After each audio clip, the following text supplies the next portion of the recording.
Selamun Aleyküm. Her yapmak ve şer yapmak elimdedir. Allah Tebareke ve Teala Kur'an-ı Kerim'de buyuruyor. Bismillahirrahmanirrahim. Men amile salihan feli nefsih ve men esâe fe aleyha. Birinci sual. İnsanın ef'ali şer olsun, hayır olsun kime döner?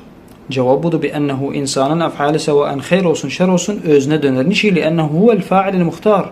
İnsan özü bu işe kakar. Sevaen hayır olsun, أو شر olsun. كذلك أفعال الله تبارك وتعالى تنسب نشي لأنه الله هو خالق الأسباب والقدرة verim.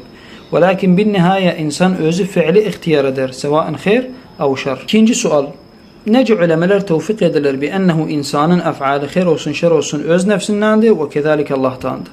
Cevap budur bi ennehu Allah Tebareke ve Teala kema ennehu gece gündüz zilzal, asife, yağış bular Allah'a Tebareke ve Teala'ya döner.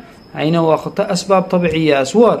Yani sıcaklık olmak, soğukluk olmak, yerde bazı avamil tabiiye değişmek koyar bu havadisler olsun. Kezalike insanın fiili Allah Tebareke ve Teala'ya döner. Liannel kudra vel esbab Allah yandadır.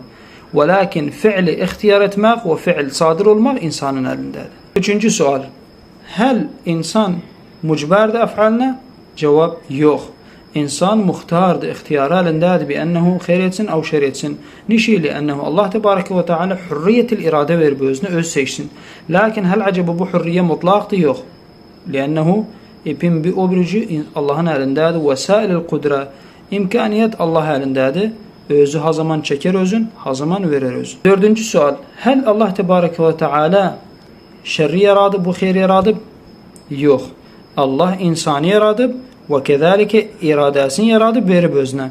Ama ihtiyar etsin bi ennehu fi'lil hayr ve fi'lil şer bu insana özüne döner. Beşinci sual budur ki delil aklı nedir? Beşerin fi'li mahluk dövdü Allah Tebareke ve Teala'dan. Cevap. Eğer ki geçseydi beşerin fi'li sevaen hayr ev şer Allah Tebareke ve Teala'dan olsaydı millet hapsi bir namat olardı. Hapsi bir şekil olardı. İmme yolardılar ev harap olardılar ve cennet cehenneminde manası olmazdı. İzen bu tenevvu görür ey insanlar, harbi insanlar. Bu delildi bi ennehu insanın fiili mahlukdur ve inneme özü kakar özüne bi hürriyet iradetihi. Altıncı sual. İnsan nece cennetini yapar, cehennemini yapar? Cevap budur bi ennehu insan hasenet edende, a'mal salih edende, hayır edende bunlar hapsi lebenat, blokti yapar bi ennehu nayin cennetin. Ve kezalike zunub ve maasi ve atham iktiraf edende nedir? O dünyada cehennemi yapar. Fi hadise acibe ve garibe Peygamber sallallahu aleyhi ve aleyhi ve sellem sahradaydı. İstediler ihtiyaçları olsun yandır etmeye. Dedi herkese hata bir yığıştırsın. Sahabiler dediler yoktu biz sahradayız. Dedi elizenle gel yığıştırın. Herkesi yığıştırdı. Bir çöp, bir küçük ağaç bilmem ne ile en bir kavme minel hatab oldu. Peygamber istedi iltifat etsin özlerin. Dedi kezalike naru cehennem. Ataşı bi ennehu oradan bir günah, buradan bir günah. Sen bir kere bakarsın cibal minel zunub vel maasi insanı yandırar Allah görsetmez. Kezalike a'mal hasenat. Peygamber hadratında bir nefer dedi Subhanallah. Peygamber dediden sen cenneti bir ağacı yaptı. Dedi iki kere desem dedi iki ağacı olup üç kere üç.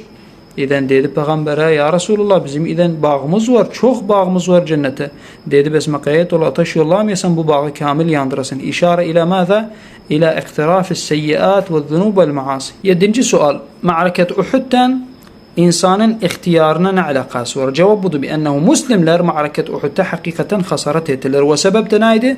Avamiril kıyadanı hilaf ettiler. Peygamberin sözünden çıktılar ki nece ma'ruftu ve hasaret ettiler. Bundan istigdiği bi ennehu insan bir miktar iltizamı kavanin kevniye ve kavanin dünyeviye bi ennehu nanca iltizam eder özün onca necahat tapar. Kezalike nanca muhalef edesen özün ne olasan hasaret edesen ve fedahat edesen. Lidalike biz gerek kavanin dünyeviye ihtiram edek ve takdir edek ve hesabatın görek anlan Allah Tebareke ve Teala'na isteyek imdad ilahi isteyek. 8. sual. Tevfik ilahinin ne devri var insanın hayatında? Cevap. Taban tevfik ilahi, imdad ilahi gelir insanın ihtiyarından sonra, seçmeğinden sonra. Lidalike insan yolun tutandan sonra kemerhale thaniye Allah'ın tevfiki gelir hatta ne etsin özün istimrar etsin bu yolda. Lidalike insan gerek iyi yollar seçsin, amal salih etsin, niyeti peki olsun, taharruk etsin hatta ne olsun Allah tevfiki gelsin. Tevfik iptidaen olmaz. İlla insan bir merhale gider, kararın savab eder, işin tertip eder, düzler muhalefet etmez. Hatta ikinci merhale ne olsun? Tevfik ve imdad ve fıydat ilahiye gelsin. Ve fil hitam insan özü mesuliyetin kaldırı sevaen hayredir ev şeridir. Her iş insanı koyar ahirette necah tapsın, fevz tapsın, min ehlil el cenne olsun. Ve kezalike şer işlere kalkmak koyar özün o dünyada ne olsun? Cehenneme müstehak olsun. Kezalike bu dünyada anca iltizam edip sen kavanin dünya vel kevn onca necah tapasan, onca utasan, onca muflih olasan ve mütemeyyiz insan olsan ve kezalike anca muhalif edesen hapsının mesuliyetini özü kaldırsan kimsenin alakası yok. Lezalike musara'ada hayrata ve sari'u fil hayrat ve kezalike ictinabedek maasi ve zunub hatta bu dünyada utak o dünyada utak. وفي الختام ربنا آتنا في الدنيا حسنة وفي الآخرة حسنة وقنا عذاب النار.